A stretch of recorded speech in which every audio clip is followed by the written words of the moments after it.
تنوت بها سعاد وروات شيخ ترمفاك كتبا خليفة آمد المختار بنا دينا ما تنجر وكيتبا خلافته ترى لا خلق بها من المولى خلافة ترمفاك travail. Ah, beaucoup de ah, bah, c'est bien, c'est bien. Beaucoup de travail. On y va. Allez. On va aller voir si... On va voir si tout est prêt. Ok. Voilà, on va voir si tout est prêt. On vient vous chercher tout de suite.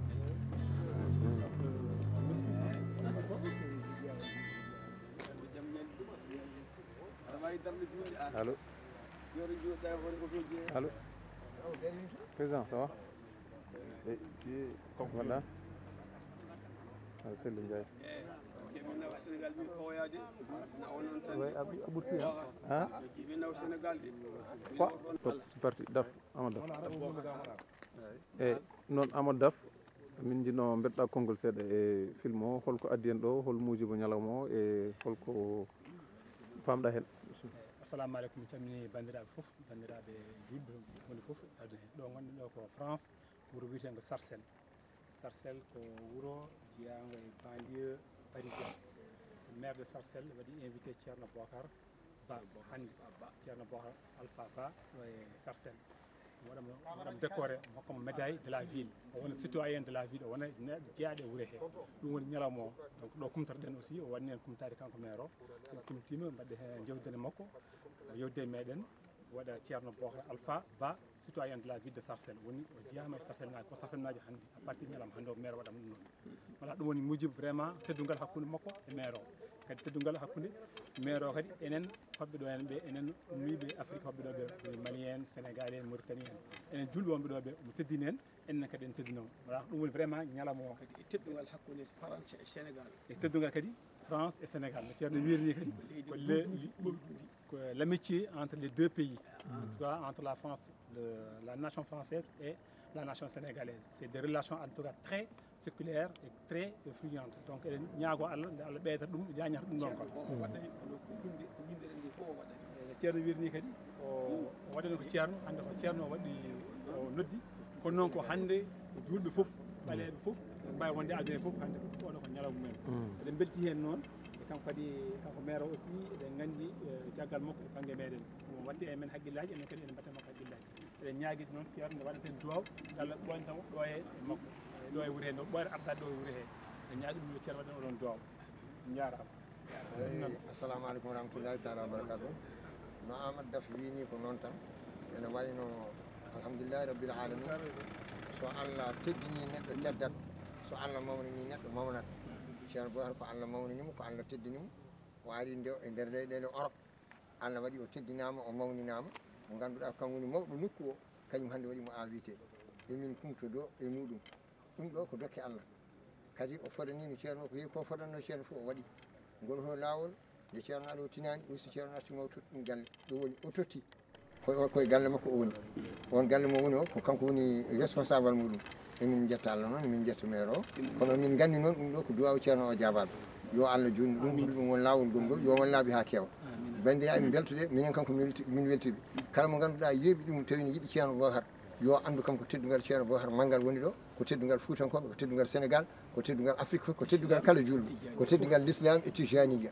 Yo Allah junnan en ni, min Hasimi Diouf Bayla haaldanno e mon e ɗum ɗo. Assalamu aleykum wa rahmatullahi taala wa barakatuh. Ceerno Bocar ewa gare kay waɗa foɗiya kay no ceerno Hasimi wini ala ko min mbawi wattude hen haydara wonde ma sahidna illa bima alimna, min amin cetti e ko wi wonde leydi ndi ne teddinimbo, ewa ana mawninimbo, ana hokkimo gueɗal makko ha timmi. Ewa kanko ceerno wone ko joom wuneji, kala ɗo yano e aduna Allah he, hokkama toon gueɗal makko ha timmi. Ewa jamma ñalawma subaka hiiɗi koye makko min gondi, hayɗo min jadani e makko, noppi amen koye makko gondi, ala fof ɗo yettoto haw wasa teddinede walla haw wasa mawninede.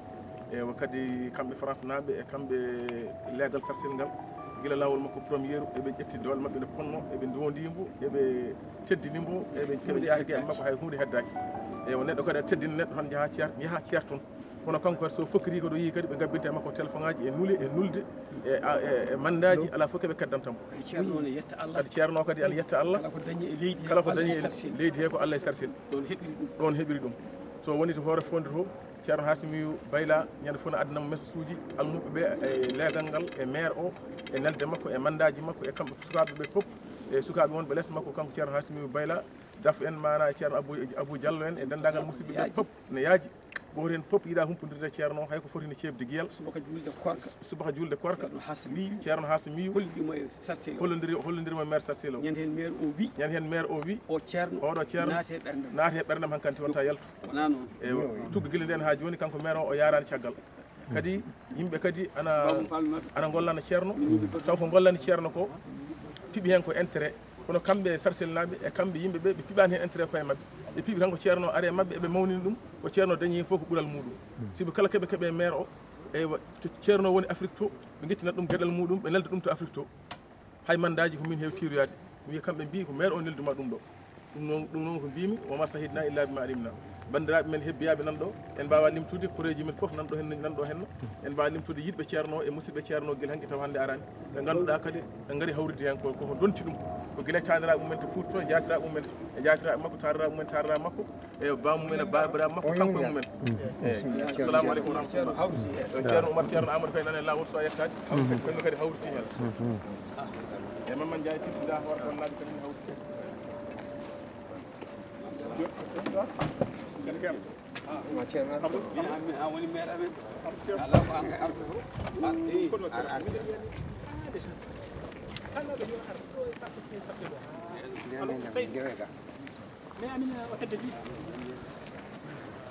mais hôtel de ville kay anda hôtel de ville wiye Sarsel non hôtel de ville ya tan seul hôtel de ville à Sarsel nana hede wiye Sarsel kam hôtel de ville Sarsel village hôtel de ville waɗi mais mairie mawɗo ɗo gone Sarsel gona hôtel de ville mon wi hôtel de ville wiya towna mairie on ɗon ala hôtel de goto woni ɗo e Sarsel depuis la création de Sarsel Maroc Sall ɗum ɗo gonɗon Maroc Sall goɗɗo gonɗon 1000 conteneurs. koy koye weltare koye mawninde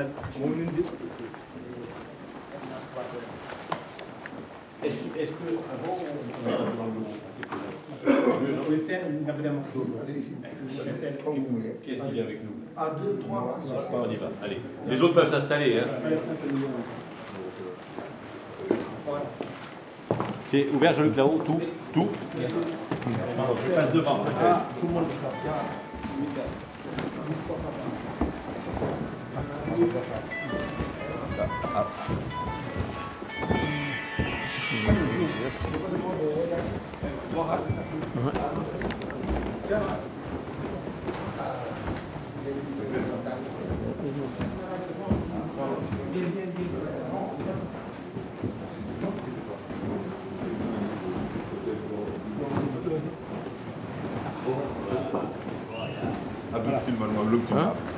c'est bon, comme pour le moment, tu filmes.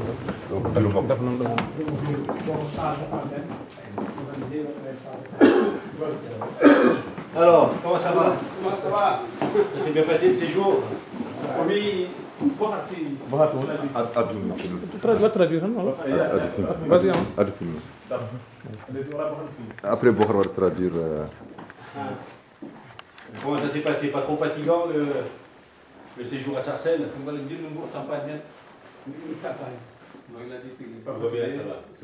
L'appartement c'était bien? Très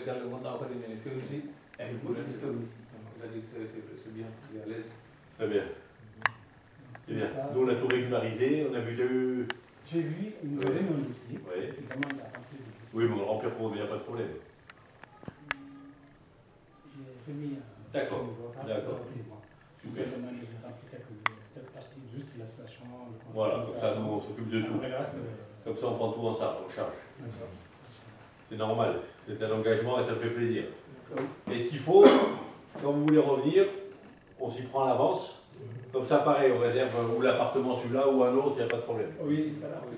Parce que faut faire dossier au rotio ko weltade wadir dum ma tokkir sala jabe ko kaddo yidi ko nyala wonde kadi c'est atuya so tiltama lo so ala jabe galle be so on galle so galle go bawdo ko yo mawti il a dit que la prochaine fois il vous dira ça d'avance sans problème pas de souci il a dit ce qui lui a permis aussi de ne pas être seul ici c'est vous parce que il a dit au-delà des tuteurs, tous les gens qui sont ici, qui le reçoivent, et s'il pense à vous, il sait qu'il n'est pas seul ici. Moi aussi, c'est pareil. Est-ce qu'ils font bien le ramadan à Sarcelles? Oui, est-ce que Sarcelles n'a pas un corps de moi? Il a dit oui, c'est ça, bien le ramadan. Je voulais juste rajouter quelque chose. On est Sarcellois, nous, on est Sarcellois, nous sommes lo ala wadi min do min jiya ñaagi ma hay banna mo do ko kamko aussi mo ko dalla règle fof ko facile en tout cas des bénédictions des prières particulières que Dieu nous sauvegarde tous les problèmes qui surviennent, que Dieu l'aide en tout cas à surmonter l'ensemble des problèmes, que Dieu l'aide à mieux gérer encore cette vie, à avoir en tout cas une bonne vision et que Dieu l'avance dans sa vie professionnelle politique. Il y a tout Allah do ñaagi ma face cette bénédiction. Une prière particulière pour le dernier. La paix, en tout cas dans Sarcelles, la paix dans le cœur, que les communautés soient très unies, qu'il y ait cette prière.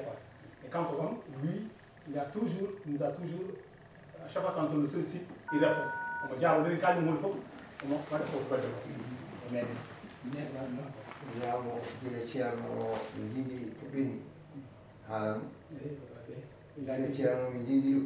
depuis que le chef, vous avez vu le chef, il à chaque fois le chef a le cœur sur vous. À chaque fois qu'il fait ses prières, il demande à Dieu que Dieu, c'est vous qui savez ce que vous voulez, que Dieu vous donne ce que vous voulez. C'est gentil. Il a dit qu'il vous a mis sur sa tête. Il a mis sur son dos. Il a mis devant sur son ventre. Il a mis sur son épaule. Il a dit donc sur ce plan-là, il fera ce qu'il a à faire. Il a dit tout ce que vous prenez, vous êtes ensemble. Ou là où il se trouve. En tout cas, vous êtes vraiment toujours le bienvenu ici parce que vous êtes ici chez vous. Oui. Donc, on a typiquement fait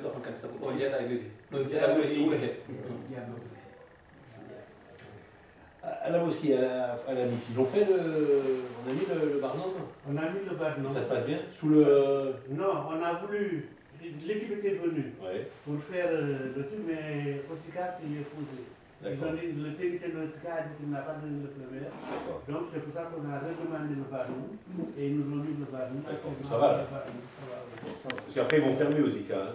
Oui, après on avait parlé de ça. Ils vont fermer, il faut qu'ils le fassent.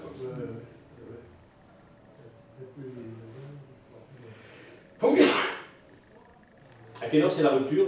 22h50. Non. 21h50. Qui est-ce qui détermine l'heure à laquelle c'est la rupture? Le coucher du soleil. Parce que qu'est-ce qu'il en pense le chef? C'est-à-dire qu'il y a eu la grosse bagarre sur le jour du ramadan, pas le jour du ramadan. C'est un problème qui est très compliqué. Parce que nous, les Arabes, on a Non, fixe les positions de la lune et du soleil. Bon. Ils disent que le prophète a dit que tant qu'on ne voit pas la lune, on ne peut pas jeûner. Mais scientifiquement, on sait que tel jour, à telle heure, la lune est à tel endroit. Mais pour eux, c'est pas... Pour voir. Et la fin, c'est quel jour alors? Le jeudi ou vendredi?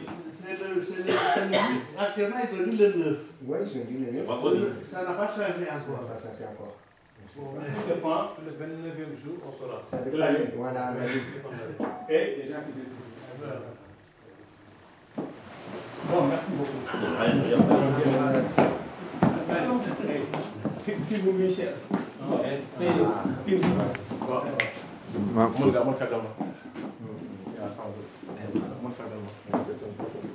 Prends une photo.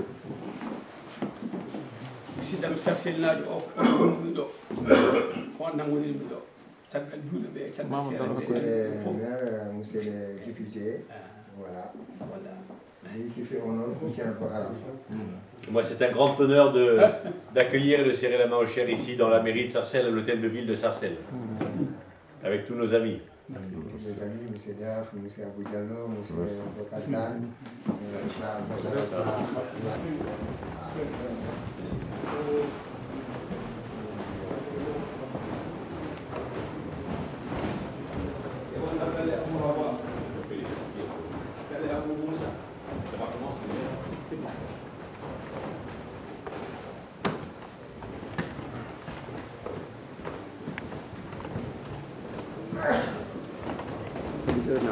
Ça va, bonjour messieurs. Ça va bien? Ça va et vous? Lui, il a Alphason. C'est son jeune frère. C'est son jeune frère. Il vient ici souvent aussi chaque année pour faire le ramadan. Lecture du Coran. Arpajon. La traduction, oui. Bonjour messieurs. Soyez les bienvenus. Merci beaucoup.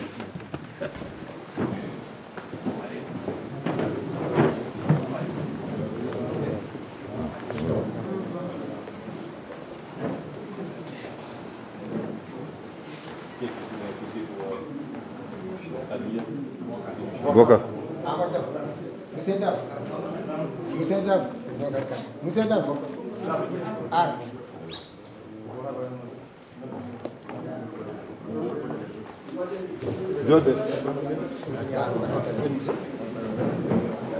Bokar, vas-y. Da, da. Voilà.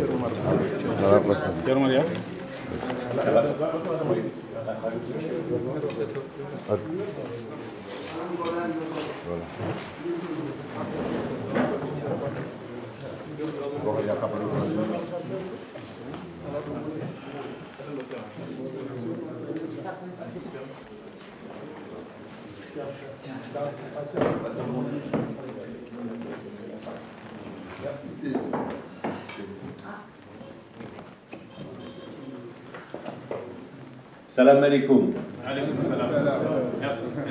C'est aujourd'hui un moment particulier pour la ville de Sarcelles et pour moi en particulier, puisque nous avons l'honneur d'accueillir notre ami le Cher qui nous fait à la fois l'honneur de nous visiter durant quelques semaines dans notre ville, mais qui nous fait aussi l'honneur de faire le ramadan ici à Sarcelles. Et avec mon ami Daf et les autres membres de la communauté, il nous a paru à la fois normal de l'accueillir ici, de l'honorer, puisque c'est une grande personnalité, et qu'il est normal que lorsqu'une grande personnalité vient dans la ville, le premier magistrat le reçoive. Mais au-delà de recevoir une grande personnalité, j'ai le sentiment de recevoir un ami que j'ai eu l'occasion de rencontrer il y a maintenant quelques années, à qui j'avais dit qu'il était toujours le bienvenu à Sarcelles, et que, bien entendu, nous l'accueillerons lorsqu'il viendrait dans notre ville et qu'il serait ici toujours notre invité, et que nous ferons en sorte que son séjour se passe dans les meilleures conditions,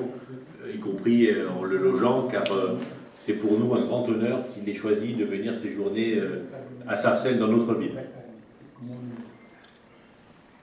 Et nous avons donc décidé avec M. Daf et l'ensemble des membres de son association et l'ensemble des membres de la communauté musulmane de Sarcelles de symboliquement rompre le jeûne ici en présence du Cher.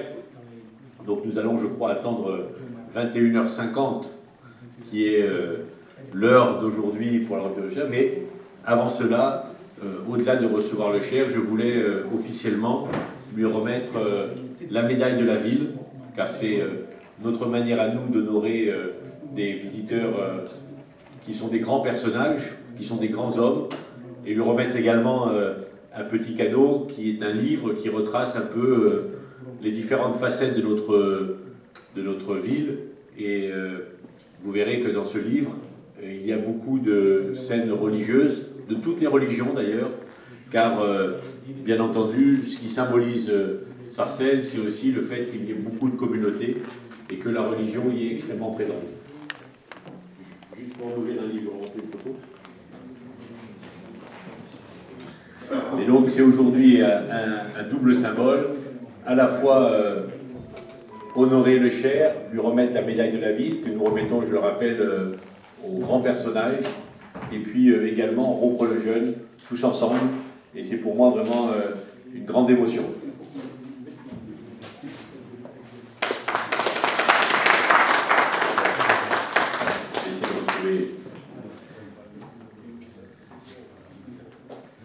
Essayer de retrouver une photo qui, je suis sûr...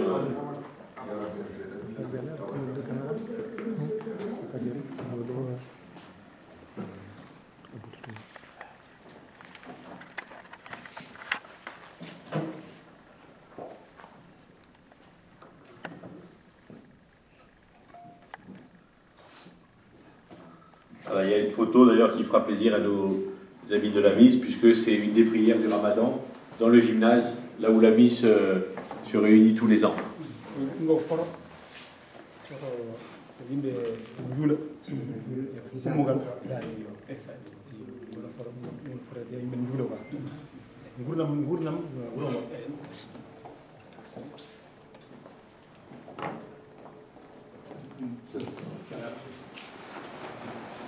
Donc c'est un grand honneur de remettre à mon ami la médaille de la ville pour une médaille que nous remettons aux grands hommes.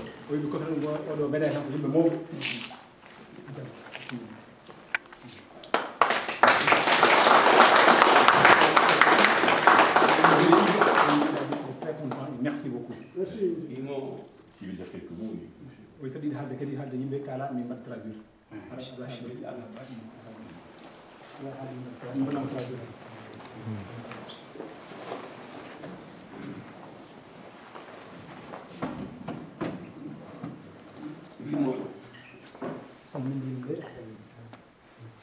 ko adi fof mi salmini yimɓe c'est toute l'assistance. wimo ɗiɗo salminani kala ko daña hen Tout ce qu'on a eu dedans, kanko e sababu c'est grâce à vous.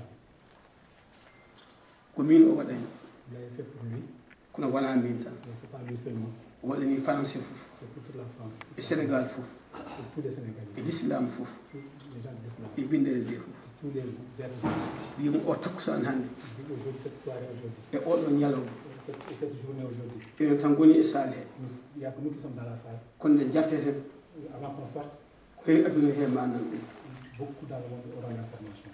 kadi Vous l'avez reçu ici dans votre ko yimi donnomo ko Il a dit il fera des bénédictions qu'on a fait, qu'on a demandé. mi deƴƴani ɗum Il le fera, il n'a jamais cessé de le faire. ɗo am ɗo hessitita koye sénégal e france Il dit l'amitié franco-sénégalaise, sénégal e sénégal e france l'amitié sénégalo-française, ko ɓiɓɓe yumma c'est des frères.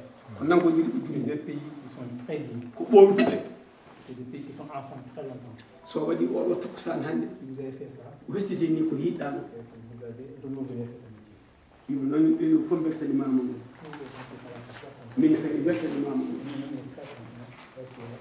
ɓen noon o waɗini kam ni La première fois que vous l'avez fait, o addi vous deftere l'avez reçu, vous l'avez donné un livre, yimo signi il a signé, vous l'avez donné un livre. ceerno fa hoore fonde Il a signé lui, qui est le bon alpha. france sarsini France Sarcelles, il a signé ça. keñimi o waɗi hen kache Il makko a signé, vous avez donné un cachet. amma noon oɗo hene ngal teddugal kadi Il dit aujourd'hui encore, c'est ɗo haaɗi fay less c'est là. saabu emin gandi kala teddinaɗo Dit tout ce que les personnes qu'on so a, ari hankkadi ha e dono il reçoit une médaille d'honneur. gasi Là, c'est. mino fotti Vous l'avez kono ɓeɗo pop dit tout sénégal pop l'islam pop tous les Sénégalais. hannde o sangi ɗum les affaires médaille C'est pour une médaille. Je vous remercie beaucoup. o jaata Je vous remercie.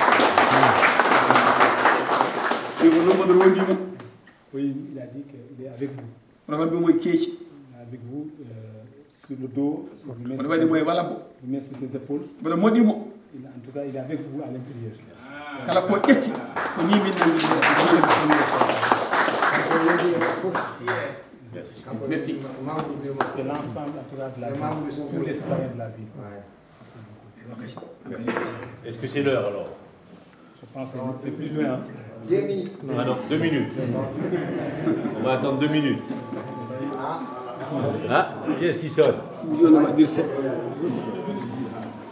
ma andi ha dale uddite C'est beau, c'est très beau. ko toon uddite Ça, c'est bien.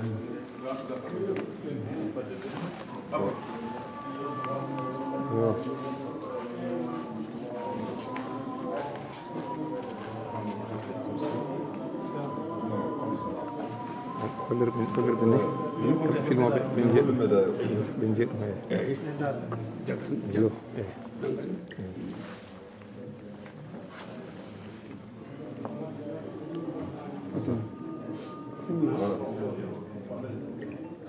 Bokar jungo voilà. Voilà.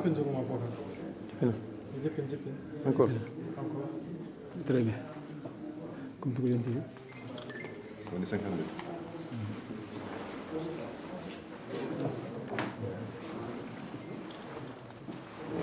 Merci beaucoup. Merci. Comme tu viens de dire. Qual è il tuo?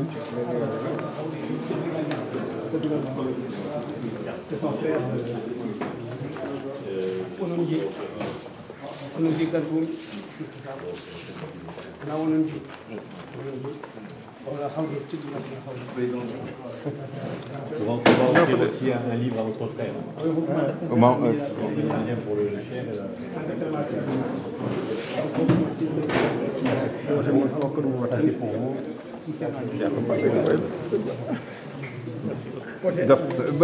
Balai comme c'est là. Je prends bon. Attends. Voilà, vas-y, prends.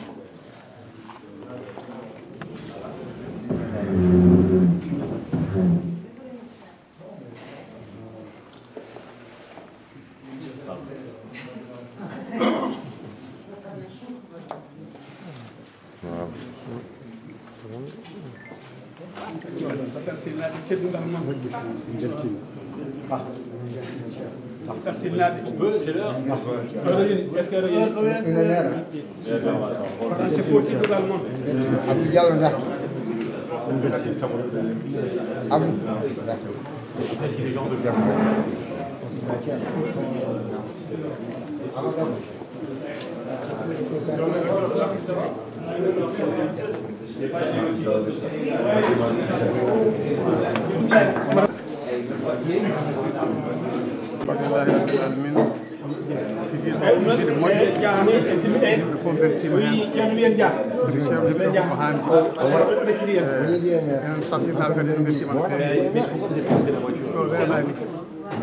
ren fodde weltima tan jiɗɗo ceerno fo jiɗɗo fof kadi yirmi weltoto hen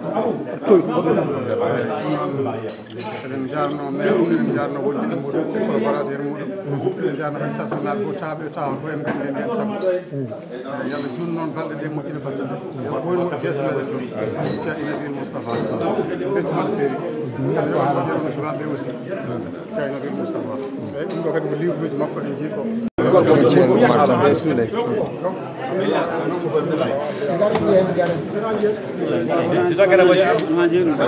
min jeehi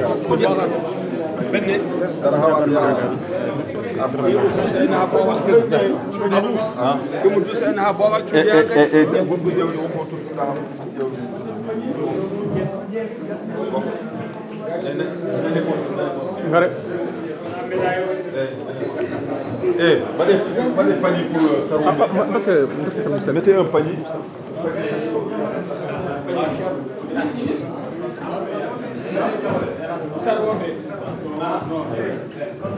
aɗa ɓuuri mo darde ha ɓurti non non an kay ko an ɗum waɗi mbimnani ayib fami fof bo ndendini en gadde min nawa Sénégal on nani ala caɗele Diallo fof o ndendine gadde min nawa Sénégal mamin garɗo ɗo min mbaɗa ɗum sewni min dondimo min mballi o roɗade mo caméra am La voiture va venir là. oyi ceerno o noddede oyi garen yaadene makko tawiɗen teddugal ngal oyi ɗum ko weltare oyi heewɓe iwi koto woɗɗi iwɓe wuro he won kadi iwɓe wuro he ceerno wi weltima o wi ceerno o wi weltima o duwanima on weltanima o weltanima on sen keeɓi duwaw makko o wi sen keeɓi duwaw ceerno o noon weltare makko e weltare ceerno en keeɓi ɓeydare en keeɓi ɓeydare enen aduna meɗen e lahara meɗen foof enenne kadi enen foof o wi enenne kadi enen foof en dendi en dendi en duwanimomo en duwanimomo yalla ɓeydu martaba yo Allah ɓeydu martaba o ɓeydu martaba yo Allah ɓeydu martaba o yo ɓooy wonde yeeso men o wi yo ɓooy wonde yeeso men ɓooyen rewde e makko ɓooyen rewde e makko yalla waɗe ɗemgal makko o wi yo Allah waɗe ɗemgal makko barke fo duwani en fo duwani en foof tawa ene jaabe taw ana jaabe sabu barke annabi sallallahu sabu barke annabi sallallahu alaihi wasallam enen fof kadi en dendi enen fof kadi en dendi e ɗemgal ceerno e ɗemgal ceerno en duwanima maire o en duwanima maire o e nofal mum wondiɓe e dendagal wondiɓe mum fof en duwanima leydi ndi en duwanima leydi ndi fof en duwanima maire o en duwanima maire o dendagal wondiɓe e dendagal wondiɓe mum yo Allah ɓeyduɓe Allah nawɓe yeeso yo Allah nawɓe yeeso yo Allah walluɓe ceerno Har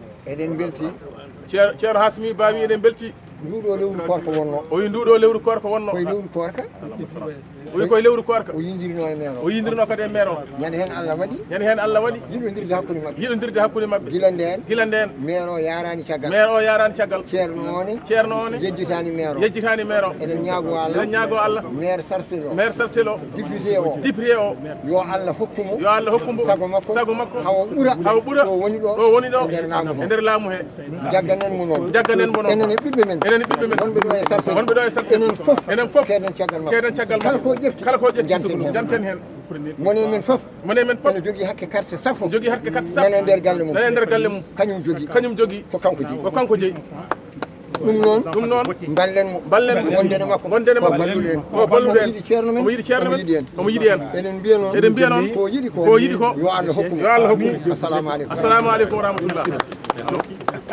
mbaɗɗa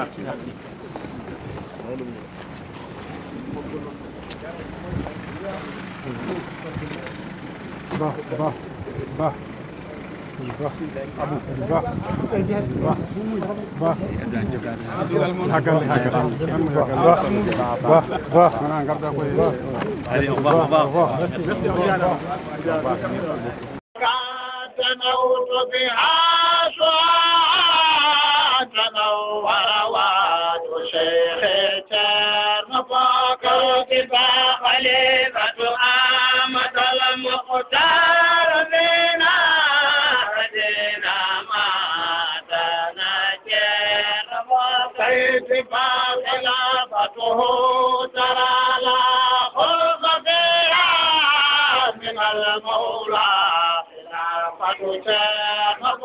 كيتبا خليفة آمد المختار بنا هدينا ما أتينا كيتبا خلافته ترى لا خلف فيها من المولى خلافة مبوك تنوت بها شعاع تنور واد شيخ ترمبك تبا خليفة آمد المختار بنا هدينا ما تنجر وكيتبا خلافته ترى لا خلق فيها من المولى كيتبا خليفة آمد المختار بنا هدينا ما أتينا كيتبا خلافته ترى لا خلف فيها من المولى خلافة مبوك تنوت بها شعاع تنور واد شيخ ترمبك تبا خليفة آمد المختار بنا هدينا ما تنجر وكيتبا خلافته ترى لا خلق فيها من المولى خليفة أحمد المختار بنا بدينا ما أتينا خليفة خلافته ترى لا خلف فيها من المولى خلافة